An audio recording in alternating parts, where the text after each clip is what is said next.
Hi, I'm Peter Switzer. I'm talking to Anthony Doyle, who's a cross-asset specialist at the fund manager Fidelity. Anthony, thanks for joining us. Thanks for having me. Now, just tell us what a cross-asset manager does. Well, I basically represent Fidelity's international capabilities here in Sydney and in Australia. So we have asset classes that we manage across the full spectrum: fixed income, property, equities, and then of course multi-asset type strategies as well. So I cover all those asset classes and articulate our views and positioning given the current economic climate and outlook. You sound like a genius, mate, across so many asset areas. But do you find it better to have a view on all assets? Because someone who's just blinkered on equities can sometimes miss the fact that there are opportunities elsewhere. Yeah, well, I've spent 16 years in bond and currency markets specifically, and returned to Sydney about a year ago with 3 young kids. For grandparents mostly to help us look after them. They weren't demanding you come home to hand over the kids. They're worth their weight in gold. Right. So I have that sort of fixed income currency perspective. Yeah. But like you say, for any investor, you're building a diversified portfolio of assets. So it makes sense not to be blinkered or focused on one particular asset class. Okay, now you're going to be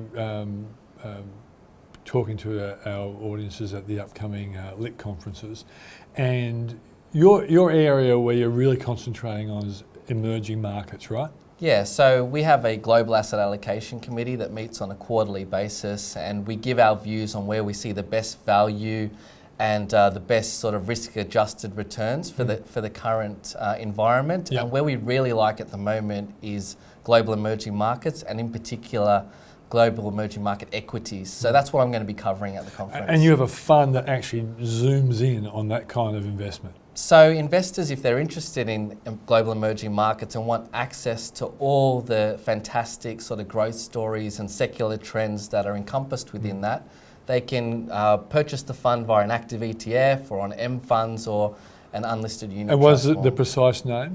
FEMX, it's the Fidelity Global Emerging Markets Fund. Okay, right. So let's talk about emerging markets. There's been hopes that they would be a real comeback kind of market. Hasn't really happened yet. Tell us what are the challenges for emerging markets right now, and then why you like them going forward. Well, the headwinds have blown pretty strong over the course of the last 6 months. Coming out of Washington? Well, exactly. The US has a big impact on how emerging markets perform, whether it be the Fed hiking interest rates or a rising US dollar or trade tensions or concerns around China. And what we've seen over the course of the last quarter, particularly since the G20, for example, we've had some form of truce in the trade tensions between the US and China.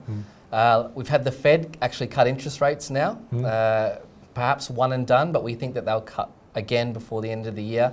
And that's taking some pressure out of a rising US dollar. So the US dollar is really stabilised. So those crosswinds, those headwinds for emerging market assets are really turning into tailwinds. So what I'll be talking about at the conference is why Aussie investors should have a secular allocation to global emerging markets. And not just think about being tactical, should I move in for the next 12 months or should I move out? That they should have a long-term allocation. Is that what you mean by secular? Exactly, yeah. A strategic allocation that sits in your balanced portfolio, and it will generate over time higher returns. You'll take higher risk in order to generate those returns, but we think it makes a lot of sense.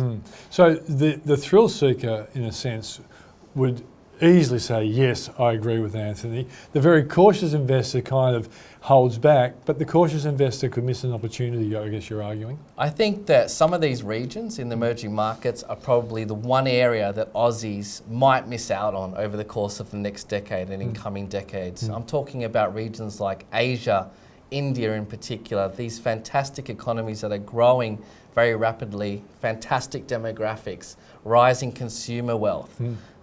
You have innovation, more people being connected to the internet, patent licenses increasing. This is where all the R&D is being produced in terms of these emerging market companies. So I think that it makes sense. I wouldn't advocate 100% of a portfolio in this risky asset class, but I think it makes sense to have some allocation. Okay, so what is Fidelity's view on the major issues that might cause a global recession and then a recession in Australia, emerging economies, and bring stock markets down? Well, the one thing that we sort of can see today is really the trade tensions. They haven't gone away. There hasn't been a resolution. And you basically have two heavyweights in the US and China slugging it out. And ironically, they both need each other. As one needs each other, one consumes and one exports. And that is not going away. So what we've seen is that China isn't willing to bend, the US isn't willing to bend, so there will be some sort of truce there. But rising geopolitical tensions are a cause of volatility, whether you have Brexit on Halloween this year, you potentially have Trump looking at the European auto manufacturing sector and perhaps targeting European autos. And of course, in terms of Twitter, we've seen Donald Trump being very active on US Fed policy. He wants lower interest rates. He wants much lower interest rates. And he wants a strong economy and a rising stock market leading into the 2020 electoral cycle in the US. Okay, one last question, and I promise you it's a hard one, but you're here to answer questions and I want answers. Of course. But a black swan challenge. Of course, a black swan you can't see, but if you had to list the black swan events that might make things really hard for investors, what do you think it would be? For me, so obviously, as you say, black swan, no one knows. But for me, one element that I think is potentially being discounted today and looking out 5-10 years is inflation.